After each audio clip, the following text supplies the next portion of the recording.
Aloha and good evening, everyone. Thank you so much for joining us. It's Tuesday. It's time for Teaming Up with Iggy, that's me, and Dave. That's How me. are you, Dave? I'm great. We had a wonderful first performance at the Waikiki Shell last Friday, Saturday, and Sunday.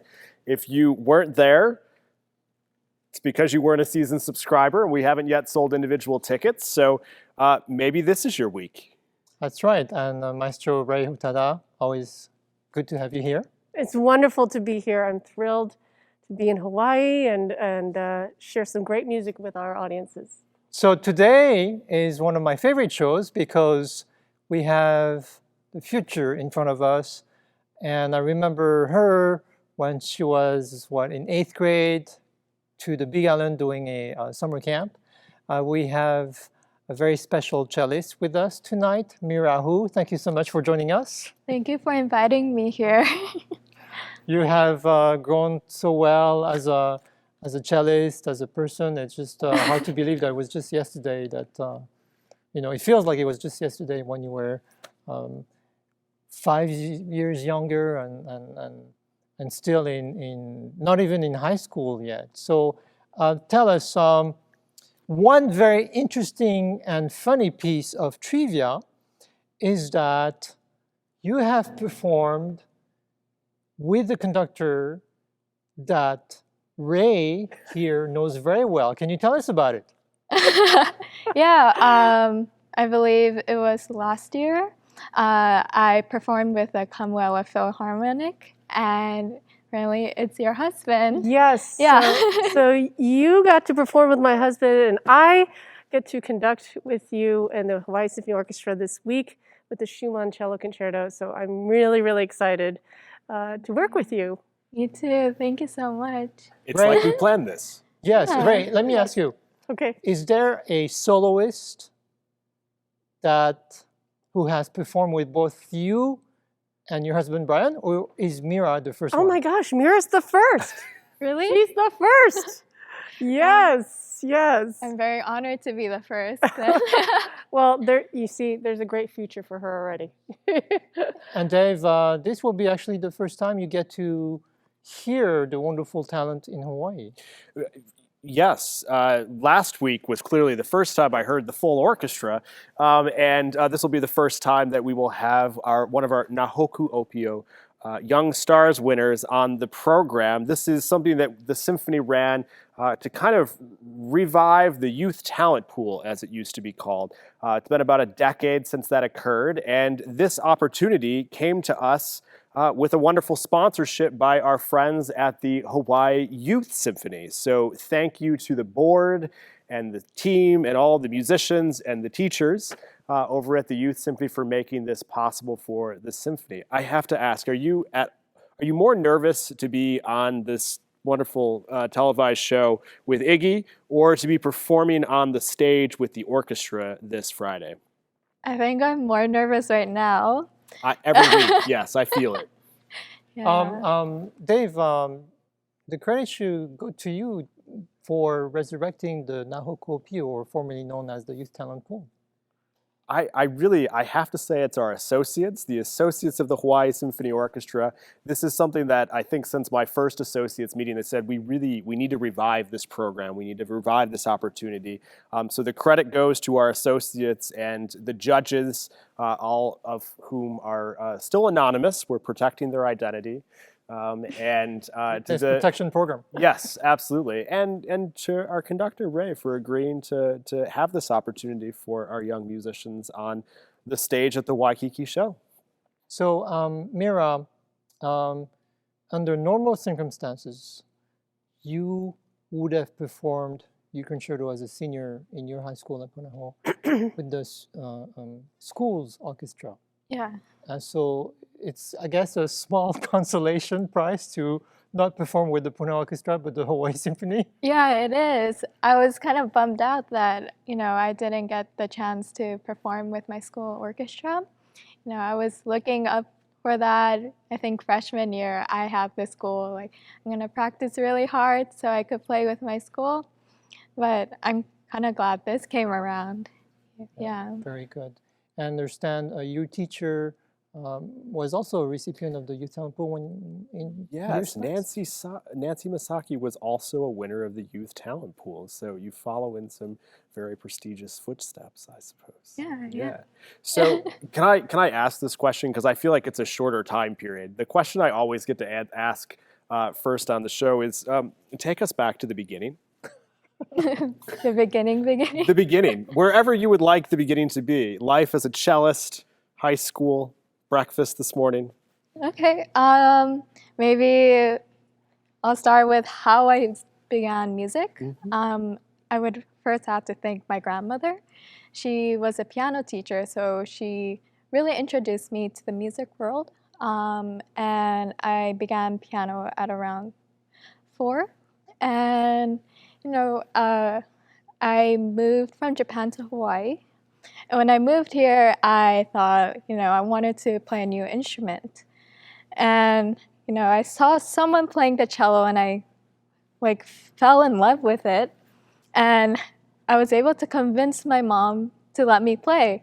And I didn't know about this. My mom actually informed me a couple days ago that she thought that cello was a bass. And she wanted me to go to New York and play in some jazz bar. And that was her dream. So I'm kind of glad she thought of that. Then it would have been harder to convince her. Yeah. And how old were you? I started cello around 7. 7. And was Miss Masaki your first teacher? I had Janice Trubit first. Yeah.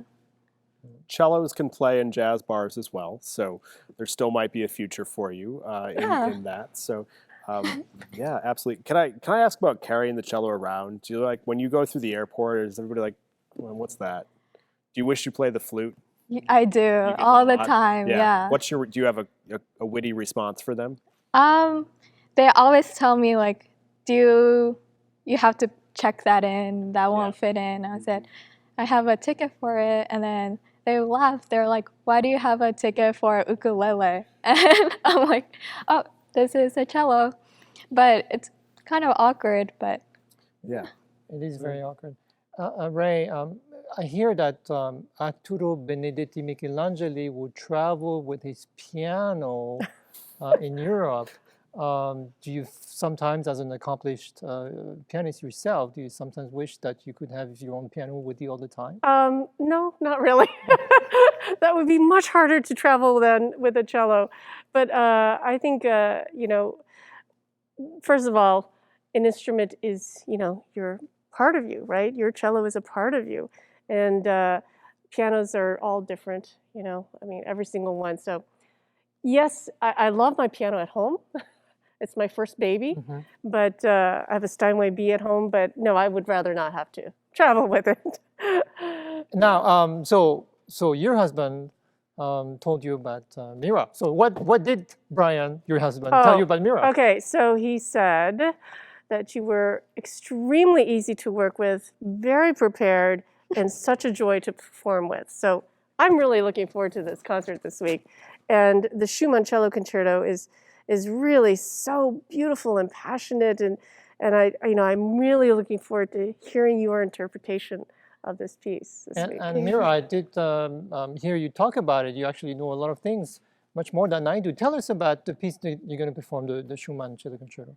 Well, from what I remember, I don't know if everything is correct. I'm just going to put that out. You put a disclaimer. What I remember is Schumann had this short span of a very motivated time. I think he wrote the piece in about 2 weeks. And this is when he just moved to Dusseldorf, and he he was appointed as a conductor and all that.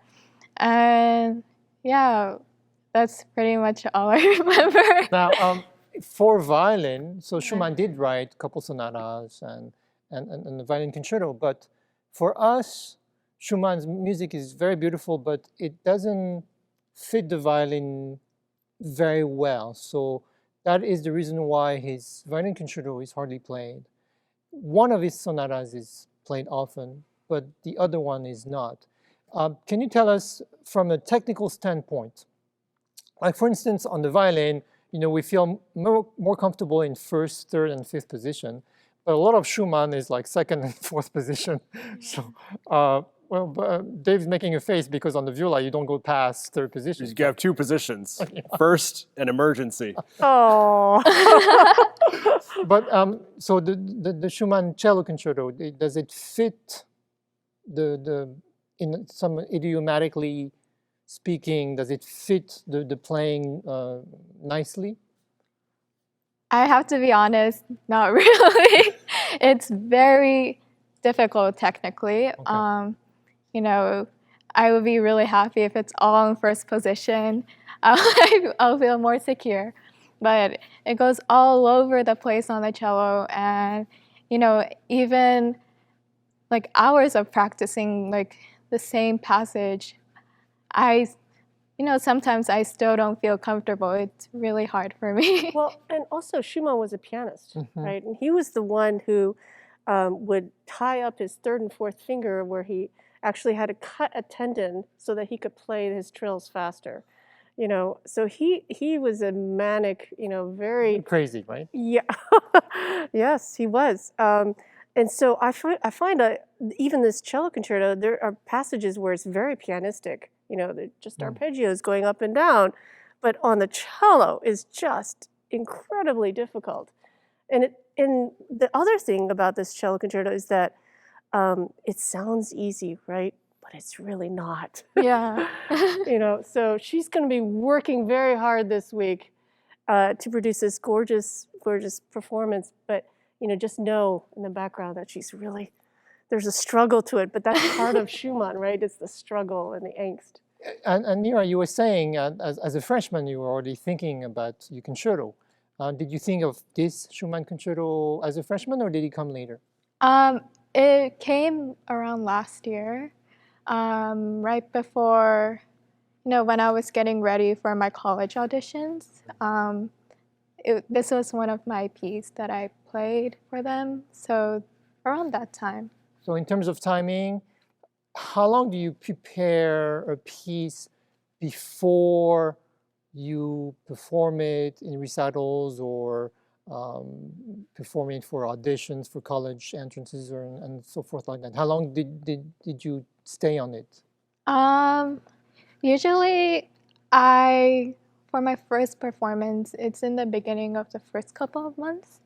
Maybe like third or fourth, I would have like a mini recital just to, really put me out there and be more comfortable. And then I would, because of all the concerts and auditions I would have, I would end up sticking with it for another couple months. Yeah. And can you tell us a little bit about Janice Trubit and Nancy Misaki, what they brought to you, and if they were kind of gentle with you, or did they have to kind of poke you a little bit to practice, or? With Janice Trubit, she really did push me forward. I think it was because it was in my beginning stages. I really needed someone to really push me forward and motivate. And then when I moved with Nancy Misaki, she's very nice. I rarely see her being mad at me or even strict. And, with her, I don't know, she still pushes me a lot, of course, and motivates me, but she really, shaped how I play today. Mm. And Dave, you heard the performance that Mira submitted? I did. All of the applications came through my desk. I just got to listen to them for fun. I wasn't a judge, but I was just so impressed with your playing and the musicality you brought to the entire piece. I Having done auditions, I will tell you that I usually knew the 3 minutes of the piece that started it, and then the rest I was like, I hope they don't ask for that. But the musical conviction and the story that you told throughout the entire piece was wonderful, and I can't wait to hear you bring the orchestra along on that journey throughout the rest of the week here. So I'm really thrilled. Thank you. Ray, it's a romantic Schumann and a very romantic and tormented as well Tchaikovsky. Can you tell us about the Symphony Number 4 that we'll get to perform and listen to? Yes. So Fate was Tchaikovsky's muse throughout this piece. And you hear that right away in the opening fanfare by the horns. And what's amazing about this piece is it's one of the pieces, the Fourth Symphony is really what catapulted him into the symphonic repertoire. You know, this is the piece that I think really showcases him as a composer at his height. Right, because we think of 4, 5, 6, not so much 1, 2, 3, right? Right, exactly. And what's great about this combination of Schumann and Tchaikovsky is that both were incredibly driven composers in that Tchaikovsky was so self-critical. He doubted himself all the time. Schumann, on the other hand, was extremely manic and insane in his own unique way. And so there's this whole angst and drama that's coming out. And so much of this past year with the pandemic, as all of us has been sequestered, is like this need to release, you know, and get out our emotions. And I think this program really does that excellent for the orchestra and for us to hear that. Can I just get technical for a second? I was actually practicing today, Okay. and the Tchaikovsky, Yes. and one of the markings says Allegro con anima. Yes. Now, often, and I want to ask you, often when we see con anima, we think with animation, but actually, you know, the literal meaning is with soul. Right. So when you see on the score something con anima, a lot of the conductors go a little faster. Right. Because maybe there's more soul and so, you know, it gets more tormented or whatever. What's your take? Well, I think it really depends on the context of it. And again, the composer, and especially what's written in the score orchestrally, what's happening with the orchestra and the writing of the orchestra. And here, I think it really means to bring out the soul of the orchestra. And I feel like this piece really does that so well. Quickly, we had Michael Foumai last week, and he presented beautifully all his works for this Foumai festival for this summer. You're going to conduct Kealai Kaiki. This is your first time doing it, correct? Yes, yes. This is a trilogy, a triptych piece, which is exploring the roots and the story of voyagers and Hōkū. navigators. Yes. And I love that hōkū is a female voyager, you know? Right. And I think that's so poignant right now that, that we're performing a Hawaiian national treasure. You know, I think he is such an incredible composer. Not only is he has the ability to write for the orchestra so brilliantly, but his music is cinematic. You know, it's not just programmatic. It's like you can feel the ocean, you know, as the orchestra's playing. You could feel the torment of the volcanoes, or, you know, it's just such a ride. It is. And I just think that, you know, for the audiences to hear their own composer of their own, you know, state of Hawaii is just, it's going to be an incredible journey. Mira, you've been involved with the Hawaii Youth Symphony for quite a number of years. Do you remember actually reading and performing some of Michael Thomas Foumai's music? Yeah, I think also the Punahou Symphony has done it as well. And it's really fun to work with him. You know, it's quite different from the repertoire we're usually working with. So it's such a nice change, yeah. Yes. I have to add that the Michael Thomas Foumai Festival that's happening, 7 of our 8 performances at the Sheraton Starlight Series is thanks to Susan Kosasa, who is sponsoring that entire festival of work with Michael Thomas Foumai. So we're very grateful for that support.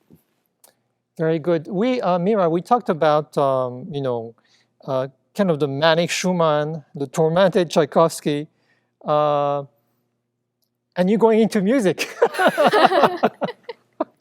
Maybe I should have presented it differently, but it says something that you are a winner of this hōkū ōpio, and not surprisingly, you are a dedicated musician going into music in college.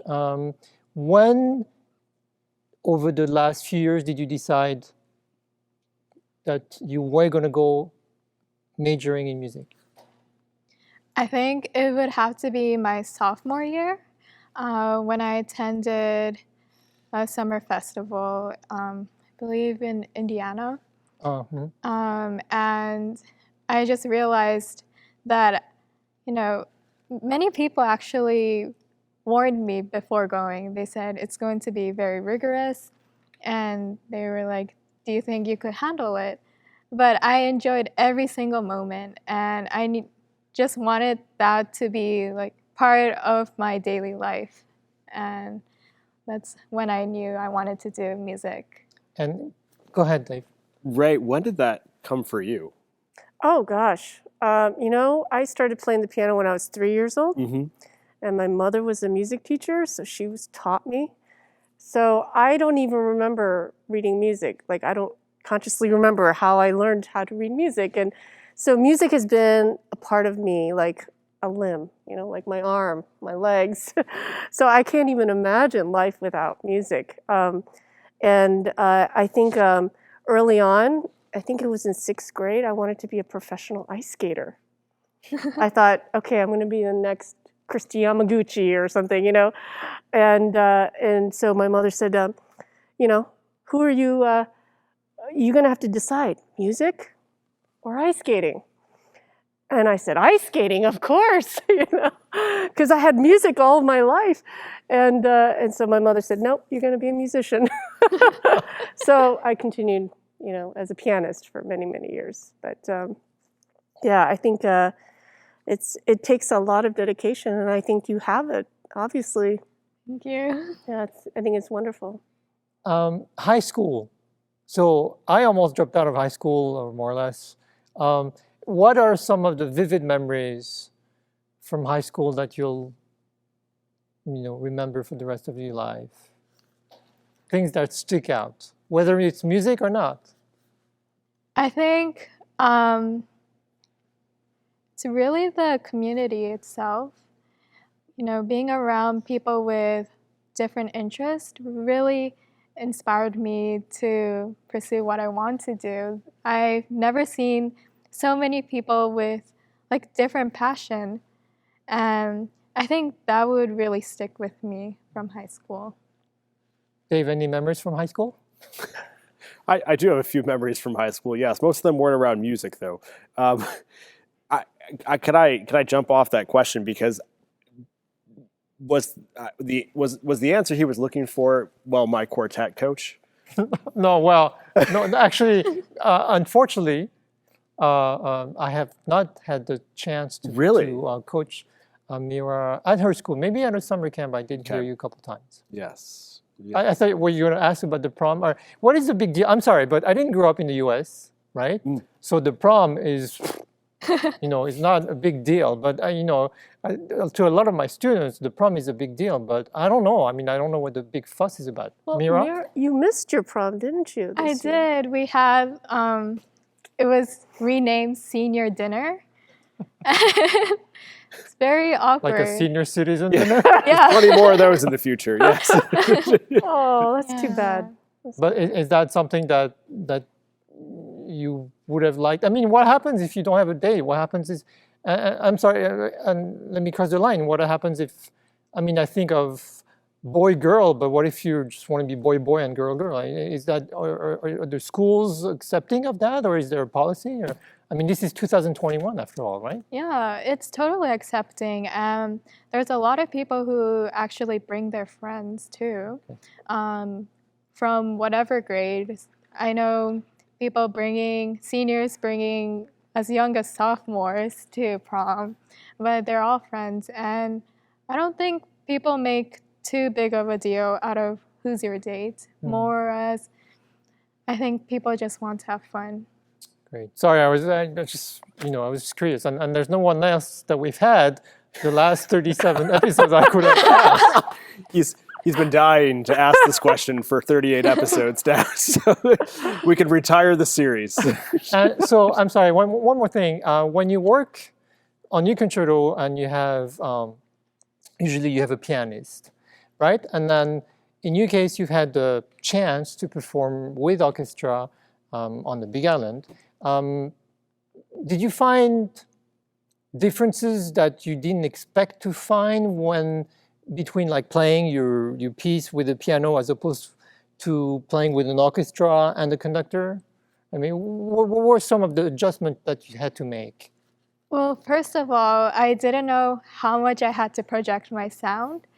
I was really tired after the first rehearsal. And from that moment, I knew I needed to increase my stamina because I passed out after. What else? I think also I felt really supported. I didn't feel as isolated. I think it's just because there's more people surrounding me. But those are the two biggest things I took away. And Rei, how is the orchestra writing for this concerto? How is the writing for it? I think it's pretty transparent in that you can really hear the soloists. I think Schumann really did a good job, as opposed to some of his other works like his symphonies. They can be a little bit heavy and dense. So I think it works very well. It's just challenging to get that the musicality of it, and it just jumps around, and we want to think about the two polar opposites that Schumann embodied, Eusebius and Florestan, the introvert and the extrovert. And so we'll have to really play with that and work on that this week, I think. But that's all about the creative process of, working together and collaborating. So the two of you will get to meet before the first rehearsal? I hope so. Yeah. And we're going to have a plan, and we're going to work on it and have a blast. Yes, exactly. On that same line of thought, what advice would you have to the next generation of musicians, Mira and her classmates, about the future of classical music, symphonic or otherwise? Well, I think, especially since the pandemic, I think things are now at a moment where we can really do so much change, not just, in the whole structure of the classical music world, but collaborations are so important right now.